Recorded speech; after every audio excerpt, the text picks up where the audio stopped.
In 2003, Jeep forever changed the SUV landscape by introducing the Jeep Wrangler Rubicon. It was the most capable SUV ever produced. Jeep gave it front and rear selectable lockers, a 4:10 ratio, a 4:1 transfer case gear set, and real off-road appointments such as knobby tires and good skid plates. Fast forward to 2018 and the Rubicon namesake lives on. This is the brand new 2018 Jeep Wrangler JL, and for many purists you're probably wondering, is it still a hardcore Jeep? Well, we plan to find out right now on this first drive review. While the Wrangler may not appear radically different from the outside, that's for good reason. There's a lot of little cues that you'll notice around, such as the different fenders, new handles, and a swept windshield that's actually flat, and a grille that stands up much more than the previous JK. Some of the big differences though you're going to find on the inside. But before we step in, check out one of our favorite. They added a detent to the door. So anyone that's ever had a Jeep that knows the door just is known for flying open, especially on a windy day or not staying open, you will love the fact that you can open the door and it'll stay there thanks to the nice detent. So let's check out this new interior.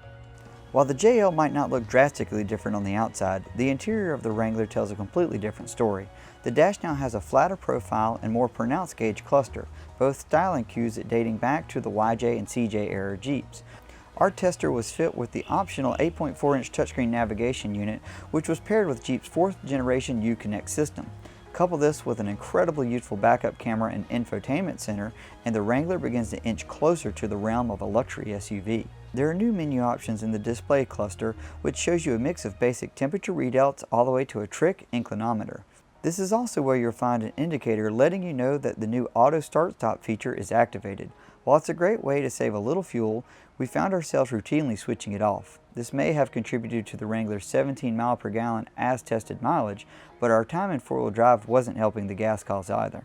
We love that the manual transmission option still remains, along with a proper lever-actuated four-wheel drive shifter. Another great feature for those optioning for the Rubicon are the built-in auxiliary switches that reside near the locker and sway bar controls. The center stack has been raised along with extending the armrests on the doors, making for a more comfortable driving experience. Our Rubicon came with the optional heritage tan leather, which, like the steering wheel, had the ability to be heated with the push of a button. Storage options are still a bit limited, but the back seats are surprisingly comfortable and easier to access than the outgoing model. If you need a little extra room, you can quickly fold the back seats forward. And if you want even more space, you can pull the back seats out entirely with a squeeze of a lever. Jeep understands that the majority of its owners have to drive their vehicles every day on-road, and so despite being so capable off-road, they've done a great job of making this extremely comfortable and easy to drive every day. We love how big the windows have gotten, and we think the increased visibility is actually going to bring more people into the Wrangler fold. In terms of overall drivability and power, with our V6 option and this manual transmission, it's fun and nimble to drive. The 8-speed automatic would probably be a better suit if you're going to be in a lot of stop and go driving, but we like the freedom that the manual offers. We also love the fact that you have the option of getting a manual transmission. While the inside of the JL has changed significantly, so has everything underneath. One of the biggest upgrades that we've seen is the new Dana 44 axle set. Jeep is calling this the 3rd generation Dana 44. While you still have a high pinion front and a low pinion rear, the biggest difference is the front axle disconnect is now back in the Wrangler. This allows the front drive shaft to disengage, ultimately equating to better fuel economy on the highway. Other upgrades you'll see is with the steering system. We now have an electric over hydraulic steering setup that has an aluminum steering gearbox, which gives you a larger sector shaft, and you also have a larger tie rod and drag link configuration. A few other areas of improvement over the JK is you'll find them with the track bars. They actually raise them up on this vehicle to give it a better roll center so you have increased stability both on-road and off. While it still runs the same 5-link style coil sprung suspension, they've moved the shocks outboard in the back, again, to increase stability and flex and travel of the JL. One area that might seem a little silly to get excited about, but we love on the Jeep Wrangler JL, if you get a Rubicon, you get a Highline Fender Kit. This means you can stuff a larger tire on here without any lift. Now we'll say, we've wheeled this thing over the course of the week, and we have completely stuffed in this 33-inch tall tire. So much so that we believe if you put a larger tire on here and you plan to go off-road, you're probably going to run into a rubbing situation.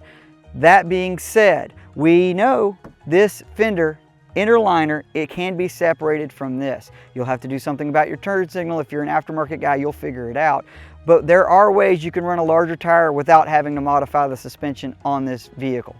Now our Rubicon tester is actually fit with the optional steel bumper group. So you get these heavy duty steel bumpers with great tow hooks, but one of the things we love is you can remove these corners and you end up with a stubby front bumper. Another thing we like is you can contact Warren, remove this and actually install a winch in this bumper. So already from the factory, you have a winch front bumper if you opt for the steel bumper group. Of course, the real question is, does the Wrangler still have off-road chops, or has the Rubicon become a glorified sticker package? To find out, we wheeled the JL over as many terrains as possible during our week-long rental session. Since rock crawling is what the Rubicon is made for, we hit some of our favorite mountain trails that were appropriate yet challenging for a completely stock Wrangler. Given the Wrangler Rubicon is now fit with 33-inch tall tires and an impressive 10.9 inches of ground clearance, we were able to take lines that would otherwise leave most stock SUVs stuck in their tracks.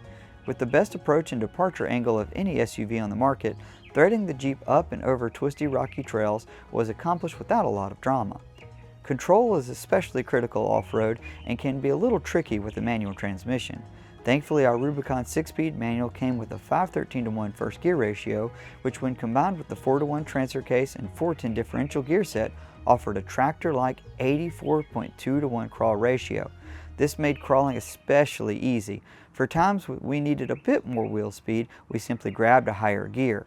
If crawling is your thing, this Jeep will do it. While more engine options are on the way, our tester was fit with the 285 horsepower 3.6 liter Pentastar V6, which is mostly carryover from the JK. Though this engine needs to rev a little higher to make power, we found high range to work fine in the sand and some light trail wheeling. In terms of ride quality, Jeep did an excellent job tuning the suspension. With the sway bar disengaged, we enjoyed a smooth ride with very little head toss. And with plenty of wheel travel on tap, we were able to use the differential locker sparingly. Speaking of lockers, we do wish Jeep gave us the ability to activate the electronically controlled diffs outside of low range, as there were a few times that we would have loved the little two-wheel drive wheel speed action with the rear locker engaged, and even in 4 high, we found it would have been great in the sand. We're still a little skeptical about the front axle disconnect, but we didn't experience any issues with it during our test time. The new steering system also proved to work well, even with both axles locked on the trail. At its core, the Jeep Wrangler is about adventure, and the Rubicon carries on the Wrangler legacy through and through. Sure, we still scrape steel on the trail from time to time, but with proper skid plates throughout, we made it where we could drive on the trail and back home without issue. So the real question is this the most capable Wrangler ever produced? Well, if we're going off of numbers, we say yes. If we're going off seat of the pants feel, absolutely. It feels powerful, it still feels light and nimble, and it still works phenomenal off-road. Is it expensive? Yes, a $47,000 as tested price is staggering. It hurts the soul, we get it. But out of the box, I don't think there's another SUV that you could take, wheel as extreme of a trail, and come out still with a nice looking daily driver.